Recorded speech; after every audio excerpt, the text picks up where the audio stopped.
క్రైస్తలో చేరొచ్చిన మీకు అందరికీ ప్రభు యేసుకృష్ణ శుభాలు తెలియజేయుచున్నాను. ఈ దినము కొరకు ఏర్పాటు చేయబడిన లేఖన భాగము అపోస్తల కార్యములు 20వ అధ్యాయము 1వ వచనం. ఆ అల్లరి అణిగిన తరువాత పౌలు శిష్యులను తన యొద్దకు పిలువనంపించి హెచ్చరించిన మీదట వారి యొద్ద సెలవు పుచ్చుకొని మాసిదోనియాకు వెళ్ళుటకు బయలుదేరెను. Praise the lord. దేవునికి స్తోత్రం. హల్లెలూయా, హల్లెలూయా, హల్లెలూయా. మన ప్రభువును ప్రియరక్షకుడును మన కొరకు ప్రాణం పెట్టి తిరిగి లేచి తండ్రి కుడి పార్శ్వమున కూర్చొని మన కోసం విజ్ఞాపన చేయడానికి వెళ్ళి కొన్ని సూచనలు మనకు తెలియజేసి ఆ సూచనలు నెరవేరిన తర్వాత తాను వస్తానని చెప్పినటువంటి యేసుక్రీస్తు యొక్క పరిశుద్ధమైన నామములో శాంతి టీవీలో ప్రసారం అవుతున్నటువంటి ఆయన హెచ్చవలసి ఉన్నది అనేటువంటి కార్యక్రమ వీక్షకులైన ఆత్మీయ బంధువులైన మీ అందరికీ నా హృదయపు లోతులో నుంచి ప్రత్యేకమైన వందనాలు తెలియజేస్తున్నాను. దేవుని స్తోత్రం. హల్లెలూయా. ఈ సమయంలో మనం దేవుని వాక్యాన్ని ధ్యానించుకుందాం. నిన్న కొన్ని విషయాలు ఆలోచించుకున్నాం. ప్రతిరోజు మనం దేవుని వాక్యాన్ని తీసుకొని దాన్ని విభజించడానికి, దాన్ని విశ్లేషించడానికి, దాన్ని వ్యాఖ్యానించడానికి, దాన్ని అన్వయించుకోవడానికి మనం ప్రయత్నం చేస్తున్నాం. ఏదో సమాచార సేకరణ కోసం మనం పాటుపడడం లేదు, ఇన్ఫర్మేషన్ కోసం కాదు. ఇన్ఫర్మేషన్ మంచిదే, కానీ ఇన్ఫర్మేషన్ ట్రాన్స్ఫర్మేషన్ ఇవ్వలేదు. మనం తెలుసుకున్న సమాచారము మనకు సమూలమైనటువంటి ఒక మార్పుని ఇవ్వలేదు. మనకు ఒక మార్పు కావాలి, ఇన్నర్ చేంజ్ కావాలి, ఇన్నర్ ట్రాన్స్ఫర్మేషన్ కావాలి. ఒక ఫామ్లో నుంచి మరొక ఫామ్లోకి, ఒక లోయర్ ఫామ్లో నుంచి హయ్యర్ ఫామ్లోకి, ఒక ఫిజికల్ ఫామ్లో నుంచి స్పిరిచువల్ ఫామ్లోకి.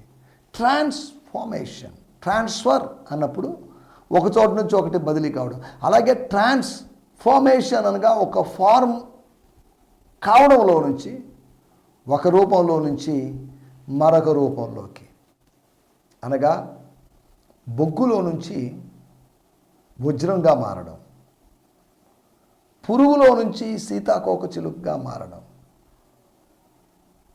ఒక ఇసుక రేణువు నుంచి ఒక ముత్యంగా మారడం, ఒక నిష్ప్రయోజకుడుగా ఉండి ప్రయోజకుడుగా మారడం.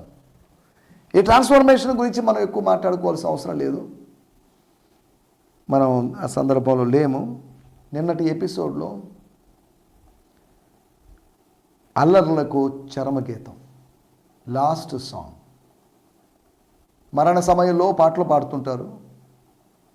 మరణించినటువంటి కుటుంబ సభ్యుల యొక్క, సదరు కుటుంబ సభ్యుల యొక్క నెమ్మది కోసం, ఆదరణ కోసం. ఇక్కడ మన జీవితంలో చెలరేగేటువంటి అల్లర్ల తుఫాను, అల్లర్ల అలలు పైకి ఎగస్తూ మన మీద పడుతున్నప్పుడు, మన ఆత్మీయ జీవిత నావను ముంచివేయాలని, నడి సముద్రంలోని ముంచివేయాలని ప్రయత్నం చేస్తున్నప్పుడు, ఈ అల్లర్లను అధిగమించి ముందుకు సాగడానికి ప్రభు మనకు సాయం చేయాలి. దేవుని స్తోత్రం. ప్రతి పల్లము లేకపోతే సమం చేయబడుతుంది, ప్రతి లోయ పోడ్చబడుతుంది. ఎవ్రీ వ్యాలీ, ప్రతి వ్యాలీ, ప్రతి మెట్ట సరిచేయబడుతుంది, ప్రతి పర్వతము చదును చేయబడుతుంది. అలాగే ప్రతి అల్లరి కూడా అణిచివేయబడుతుంది. దేవుడు అల్లరికి కర్త కాడు. దేవుడు అల్లరి తర్వాత కలిగేటువంటి, అపవాది చేసినటువంటి, అపవాది కలిగించిన అల్లరి తర్వాత అపవాది మీద జయము కలిగి తాను అనుగ్రహించేటువంటి ప్రశాంతతలో ఉన్నప్పుడు ఆనందించేటువంటి దేవుడు. నువ్వు అల్లరి అనుభవంలో ఉన్నప్పుడు దేవుడు ఆనందించడు. ఆదరణ అనుభవంలో, గొప్ప ప్రశాంతత అనుభవంలో, గ్రేట్ కామ్నెస్ ఎక్స్పీరియన్స్లో ఉన్నప్పుడు దేవుడు ఆనందిస్తాడు. డిస్టర్బ్డ్గా అయి ఉంటే అది ఆయనకి డిలైట్ కలిగించదు. నువ్వు డిస్టర్బెన్స్గా ఉండడానికి వీల్లేదు. మూడ్ సరిగా లేదండి, మైండ్ సరిగా లేదండి, మనసు బాగాలేదండి, ఏదో డిప్రెషన్ అనుకుంటాను. పాత రోజుల్లో ఈ డిప్రెషన్ అనే మాట లేదు, ఉంది. కానీ ఇప్పుడు మనం ప్రతిదానికి tension, depression, psychological problems, stress, ఇంకా ఏదైనా కావచ్చు. స్తోత్రం. హల్లెలూయా. రెండోది, పరలోక దర్శనాన్ని ప్రకటన చేయడాన్ని బట్టి ఇంకెందుకంటే మనకు సాక్షితో పనే ఉంది అని యేసు ప్రభు సందర్భంలో అన్నారు. ఇంకా అవసరం లేదుగా.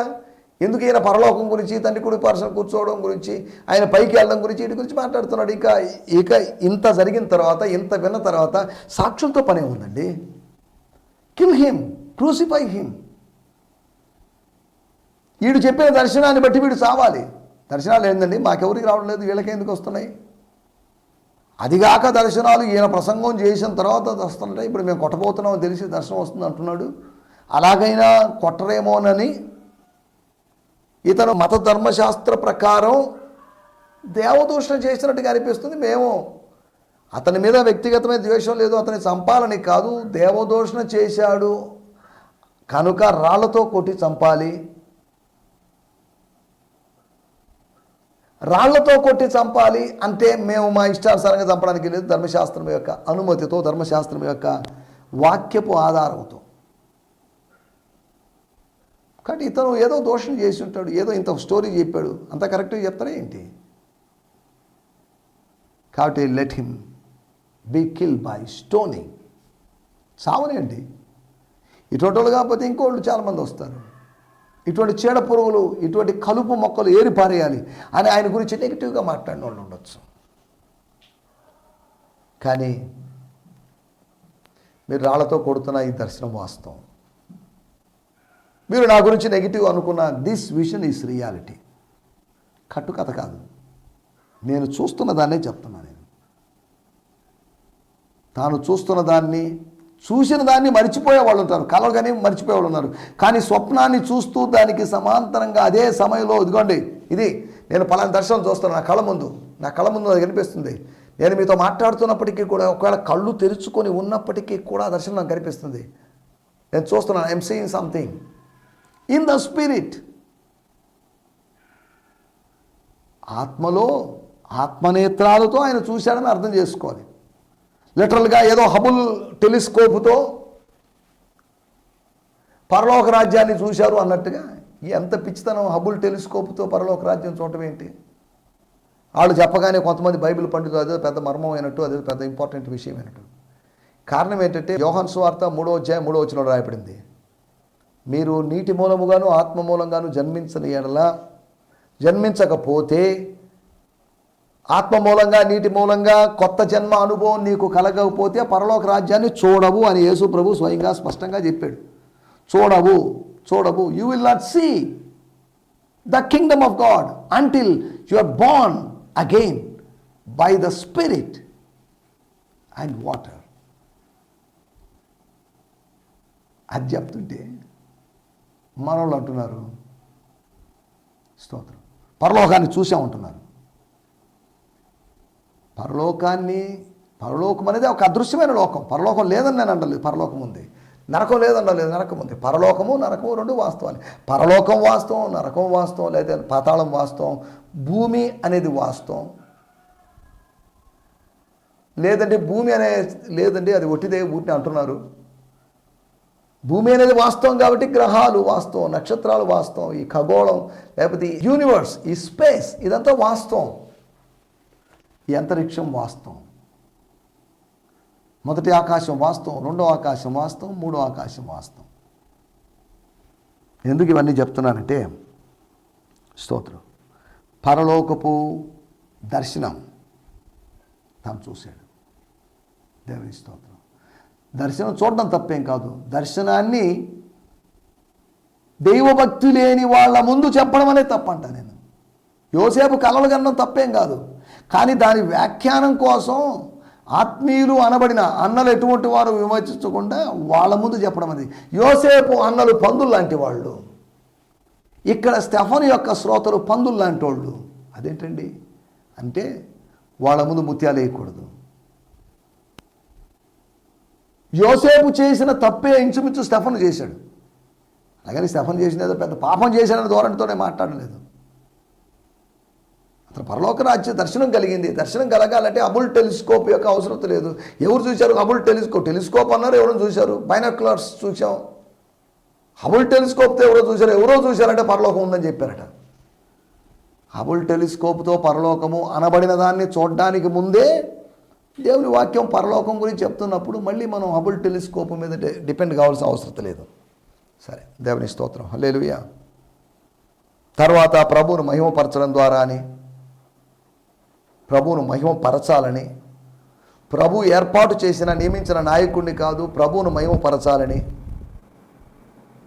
ప్రభువును మాత్రమే మహిమపరచాలని. మాకు కాదు యెహోవా, మాకు కాదు, నీకే మాకెందుకండి, ప్రధాన గాయకునికి అని కాదు, నీకే, ప్రధాన యాజకుడా నీకే స్తుతి ఘనత మహిమ ప్రభావాలు కలుగును గాక. దేవుని స్తోత్రం, హల్లెలూయా. తర్వాత ప్రభు వాక్యం చెప్పడం ద్వారా అంత్యోకయలోను, అయితే ఈ కోనియా ప్రాంతంలో అనుకుంటాను, అంత్యోకయ ప్రాంతంలో కొద్దిగా రేగినటువంటి హీరో వర్షిప్కు సంబంధించినటువంటి వ్యక్తి పూజకు సంబంధించినటువంటి అల్లరి అణిచివేయబడింది. అల్లరికి చరమగీతం అది మనం చెప్పుకుంది. కాబట్టి ప్రార్థన ద్వారా, పరలోకపు దర్శనం యొక్క ప్రకటన ద్వారా, ప్రభువును మహిమపరచడం ద్వారా, ప్రభు వాక్యాన్ని బోధించడం ద్వారా మనం స్తోత్రం హల్లెలూయా అల్లరిని ఆపివేయొచ్చని, నివారించవచ్చని, అడ్డుకోవచ్చని, అల్లరిని అదృశ్యం చేయవచ్చని మనం మాట్లాడుకుందాం. రండి, ఈ దినము కొరకై ఏర్పాటు చేయబడిన లేఖన భాగం. నిన్నటి ఎపిసోడ్లోను మొన్నటి ఎపిసోడ్లోను మనం అపోస్తుల కార్యములు 20వ అధ్యాయం 1వ వచనం నుంచి ధ్యానించుకుంటున్నాం. ఈరోజు కూడా అపోస్తుల కార్యములు 20వ అధ్యాయము 1వ వచనం నుంచి మనం ధ్యానించుకోబోతున్నాం. ఏముంది ఆ వచనంలో? వాక్యము లోతైనది, వాక్యములో ఉన్నటి సత్యము లోతైనది. ఆ సత్యాన్ని మనం గ్రహించాలి. సత్యము అనేది పబ్లిసిటీ కోసం కాదు, నాకు చాలా విషయాలు తెలుసండి అని చెప్పుకోవడం కోసం కాదు. సత్యము అనేది నువ్వు సాగిల పడేటట్టు చేయగలిగడానికి సత్యం సహకరించాలి. నా సత్యం తెలిసిన నేను సాగిల పడినన్ని అంటే నువ్వు తెలుసుకున్న సత్యం వల్ల ప్రయోజనం ఏంటి? వాడు దేవుణ్ణి ఎరిగి దేవునిగా మహిమపరచలేదు. దేవుని మహిమపరిచారు, స్వల్పంగా మహిమపరిచారు, అధికంగా మహిమపరచలేదు. దేవునితో పాటు తమను కూడా మహిమపరచుకుండొచ్చు. రండి, మనం ఈ సమయంలో దేవుని వాక్యాన్ని ధ్యానించుకుందాం. ఈ దినం కొరకే ఏర్పాటు చేయబడినట్లు లేఖన భాగం అపోస్తుల కార్యములు 20వ అధ్యాయము 1వ వచనం.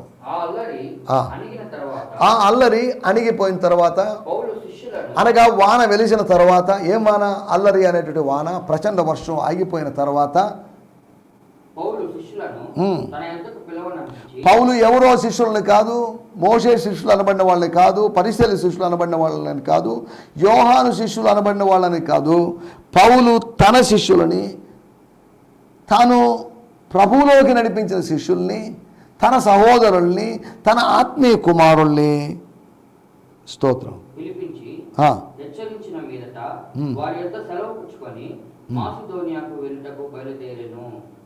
దేవుని స్తోత్రం బయలుదేరాడు. బాయ్ అండి, గుడ్ బాయ్ అండి, ముద్దు పెట్టుకొని, పవిత్రమైన ముద్దు పెట్టుకొని, లేదా ఆత్మీయ ఆలింగనము చేసుకొని, మహమ్మదీయ సోదరులు చేస్తున్నట్టుగా అలాయ్ బలాయ్ అన్నట్టుగా అలా చేసుకొని, తమ ప్రేమను వ్యక్తం చేసుకొని, we will see you guys later. మరలా కలుసుకుందాం, ప్రభు చిత్తమైతే కలుసుకుందాం. I'm not sure that we will meet, no guarantee.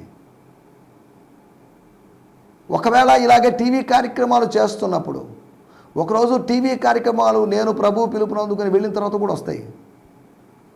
నేను ఇచ్చే లాస్ట్ మెసేజ్ ఏదైనా ఉండొచ్చు. ఆ లాస్ట్ మెసేజ్ ఏంటో నాకు తెలియదు. ఈ మెసేజ్ లాస్ట్ మెసేజో కాదో నాకు తెలియదు. I don't know which is my last message. ఒక చిత్రకారుని యొక్క చివరి చిత్రం ఏంటో అతనికి తెలియదు. ప్రతి చిత్రాన్ని మునుపటి చిత్రం కన్నా బెటర్గా చేయాలనుకుంటాడు.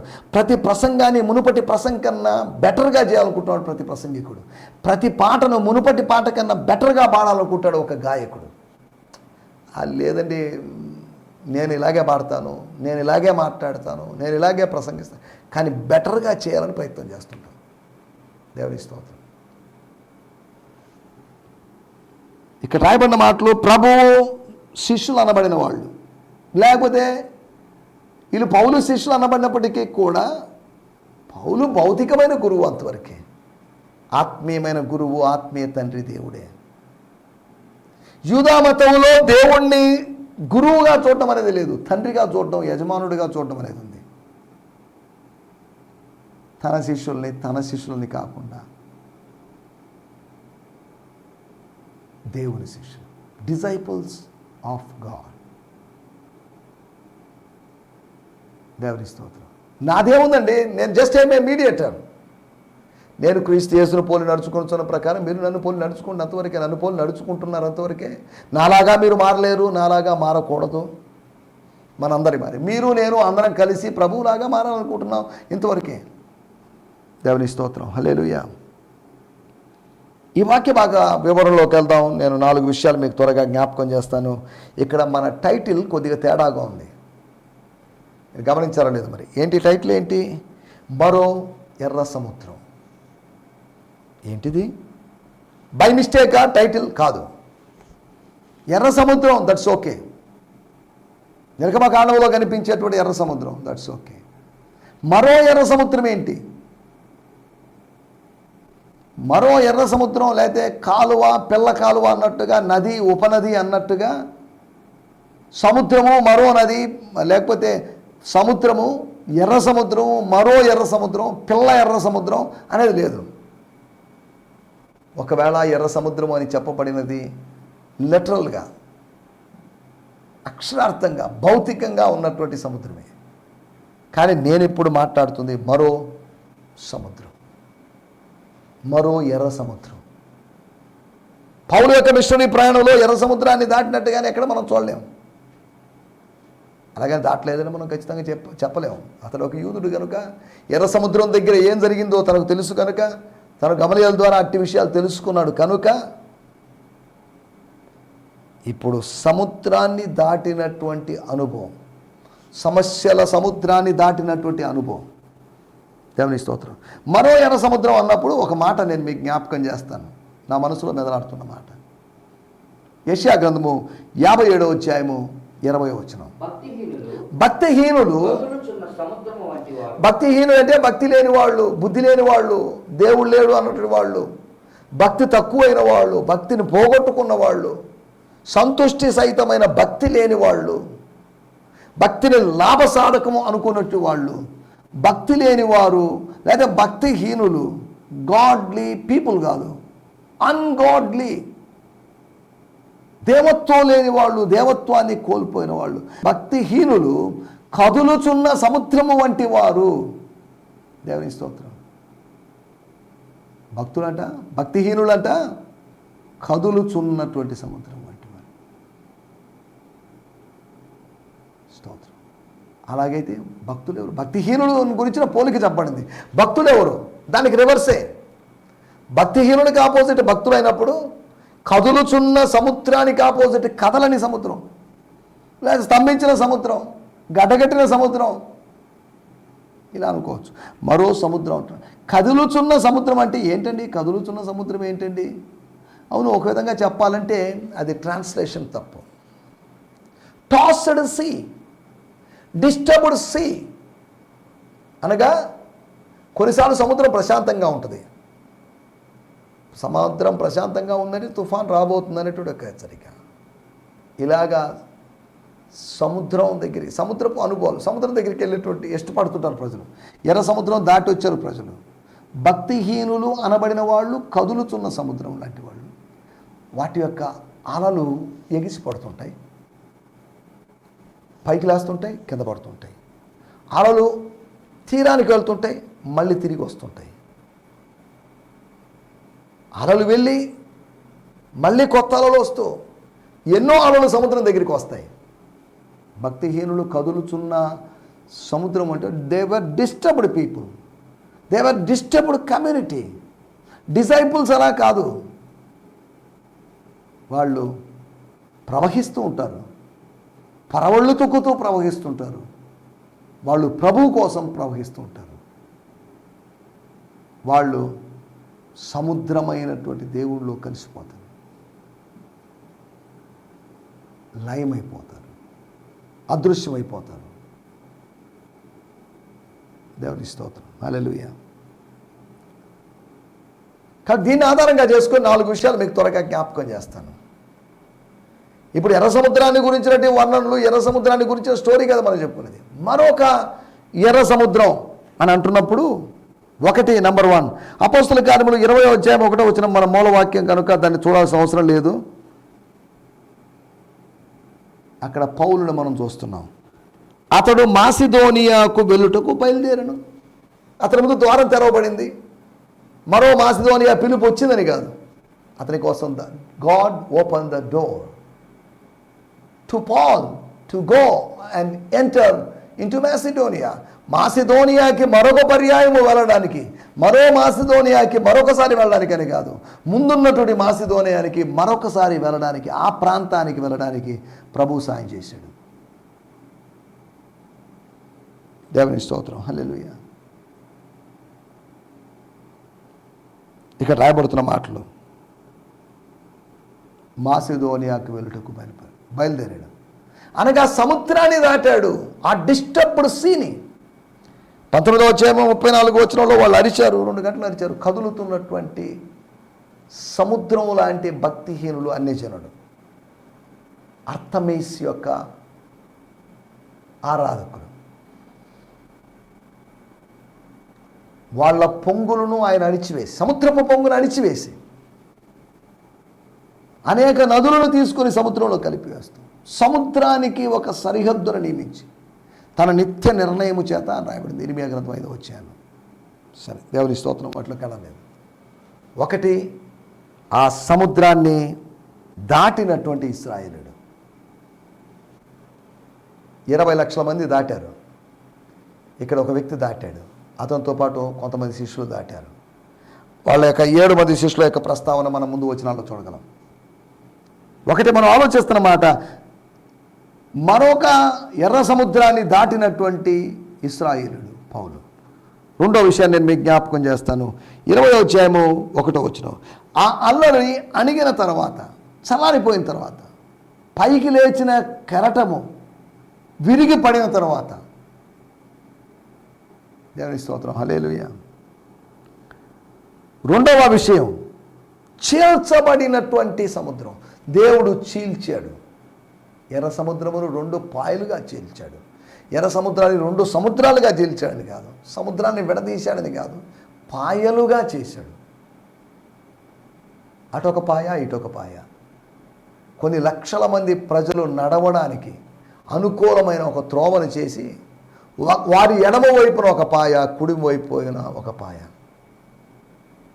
సముద్రం దగ్గరికి వాళ్ళు ఏనాడు వచ్చి ఉండకపోవచ్చు, 430 సంవత్సరాలు. వాళ్ళు పనుల్లో పడి వాళ్ళ శరీరాలు శుష్కించిపోయి ఉండొచ్చు, బలహీనమైపోయి ఉండొచ్చు. కానీ ఇప్పుడు సముద్రం దగ్గరికి దేవుడు తీసుకుని వచ్చి, తమను ముంచడానికి కాదు, శత్రువును ముంచడానికి, శత్రువును నాశనం చేయడానికి. దేవుని స్తోత్రం, హల్లెలూయా. ఒకటి, దాటినటువంటి ఇశ్రాయేలుడు. 2వది, దాటించిన దేవుడు. సమస్యల సాగరాన్ని ఈదడానికి, జీవిత సాగరాన్ని ఈదడానికి, నువ్వు దాటడానికి ప్రభు సాయం చేస్తాడు. దేవుని స్తోత్రం, హల్లెలూయా. 3వ విషయం నేను మీకు జ్ఞాపకం చేస్తాను. అపోస్తల కార్యములు 20వ అధ్యాయము 7వ వచనం. ఆదివారమున మేము రొట్టె విరుచుటకు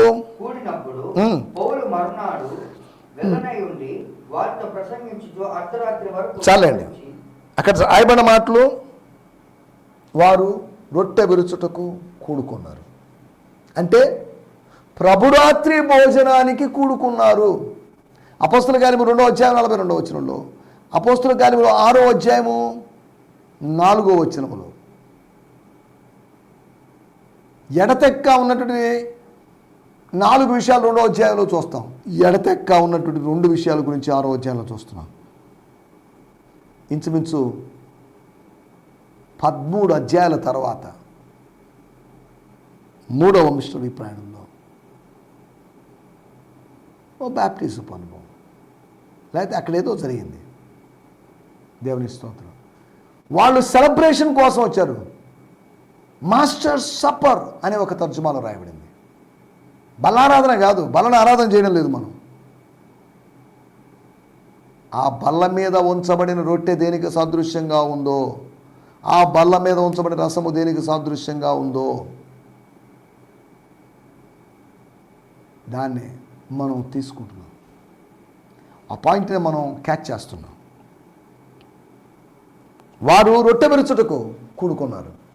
ఇంటిటా రొట్టె విరుచుకున్నారు, అది వేరే విషయం. వారు ఇప్పుడు కూడుకున్నారు రొట్టె విరుచుటకు, అనగా వర్షిప్, వారి యొక్క ఆరాధన. ఏ విధంగా? నిర్గమకాండం 15వ అధ్యాయము 20వ వచనంలో, మరియు అహరోను సహోదరియు మిర్యాము తంబూరను చేత పట్టుకొనెను. స్త్రీలందరూ తంబూరులతోనూ నాట్యములతోనూ ఆమె వెంబడి వెళ్ళగా. ఎస్, అనగా ఒక థ్యాంక్స్ గివింగ్, ఒక గ్రాటిట్యూడ్ ఎక్స్పీరియన్స్, కృతజ్ఞతాభావం. ఎవరో హల్లెలూయా చెప్పండి, స్తోత్రం చెప్పండి, ఆరాధించండి అని చెప్తే కాదు ఆరాధన చేయాల్సింది. ఒక కృతజ్ఞతా భావము ప్రతి విశ్వాసులో నుంచి పొంగుకొచ్చినప్పుడు, తన్నుకొచ్చినప్పుడు ఆరాధన యాంత్రికం కాకుండా ఆత్మ సంబంధంగా నూతనమైనదిగా కనిపిస్తుంది. దేవుని స్తోత్రం, హల్లెలూయా. ఒక మెకానికల్, ఒక ట్రెడిషనల్ వర్షిప్ చేస్తున్నాం మనం. పౌలు యొక్క 3వ మిషనరీ ప్రయాణం, 2 మిషనరీ ప్రయాణాల్లో ఎక్కడ రొట్టె విరిచినట్లేదు. అంటే రొట్టె విరవలేదని కాదు అని అర్థం. దేవుని స్తోత్రం, హల్లెలూయా. మనం ఆలోచిస్తున్నట్టు విషయం, పర్వతం మీద నుంచి దిగి వచ్చిన తర్వాత కింద బలి అర్పించాడు నోవహు. మునుపు తన ఓడ ఎక్కడుందో అదే స్థలం ఉంది, ఖచ్చితంగా అదే స్థలం ఉందని కాదు. తర్వాత మనం ఆలోచిస్తున్నాం, ఆరాధన జరిగింది అక్కడ. 4వ విషయం నేను చెప్పి ముగించేస్తాను. అపోస్తలుల కార్యములు 20వ అధ్యాయము 12వ వచనం. వారు బ్రతికిన ఆ చిన్నవాడిని తీసుకొని వచ్చినప్పుడు వారికి విశేషమైన ఆదరణ కలిగెను. చచ్చిన చిన్నవాడు వాడు, ఒకప్పుడు బతికినాడు, తర్వాత చచ్చాడు, మళ్ళీ బతికాడు. ఏమైంది ఇక్కడ? యూతికస్, ఐతుకు అనేవాడు పైనుంచి కింద పడ్డాడు, చనిపోయాడు. చేదైన అనుభవం, మరణం కలిగింది. ఈ మనిషి ఇప్పుడు దాకా ప్రసంగం చేయడం వల్ల కదా ఇలా జరిగింది. షార్ట్గా ముగించవచ్చు కదా, క్లుప్తంగా ముగించవచ్చు. అర్ధరాత్రి దాకా సాగదీసి ప్రసంగం చేసి కుర్రాడిని మంచి భవిష్యత్తు కలిగిన కుర్రాడిని చంపేశాడు అన్నట్టు నింద. చేదైన అనుభవం కలిగింది, మారా అనుభవం కలిగింది. మారా అనుభవాన్ని అక్కడ దేవుడు మధురంగా మార్చాడు. పునరుత్థానము నీ జీవితంలో ఉన్నటువంటి మారాలను మధురంగా మారుస్తుంది. దేవుని స్తోత్రం, హల్లెలూయా. నా మాటలు నేను ఇక్కడ ముగించేస్తున్నాను. మారా అనుభవము మధురమైన అనుభవంగా మారింది. అనగా మరో ఎర్ర సముద్రం దగ్గర జరిగిన సంఘటనల గురించి మనం ఆలోచిస్తున్నాం. దేవుడు ఒక వ్యక్తిని దాటించాడు, దేవుడు ఆ సముద్రాన్ని చీల్చివేశాడు. అంతేకాకుండా వాళ్ళు ఆరాధించారు కృతజ్ఞతా భావంతో. 4వదిగా ఒక మారా అనుభవం మధురంగా మారింది. ఇటు అనుభవాలు, ఈ ఆత్మీయ అనుభవాలు మన జీవితంలో కలగాలని కోరుకుంటూ నా మాటలు ముగిస్తున్నాను. హల్లెలూయా. అందరికీ వందనాలు. ఈ సందేశము మీకు ఆశీర్వాదకరంగా ఉందని నమ్ముచున్నాము. ప్రార్థనా అవసరతల కొరకు మమ్మల్ని సంప్రదించవలసిన మా చిరునామా గిద్యోన్ మిషన్ చర్చ్, 6వ వీధి, శాంతినగర్, నెల్లూరు 4, ఆంధ్రప్రదేశ్. పిన్ 524004. మా ఫోన్ నంబర్లు 7036443613 మరి ఒక నంబర్ 9392293010. మా ఈమెయిల్ ఐడి gfihmi2015@gmail.com. దేవుడు మిమ్మును ఆశీర్వదించునుగాక. ఆమేన్.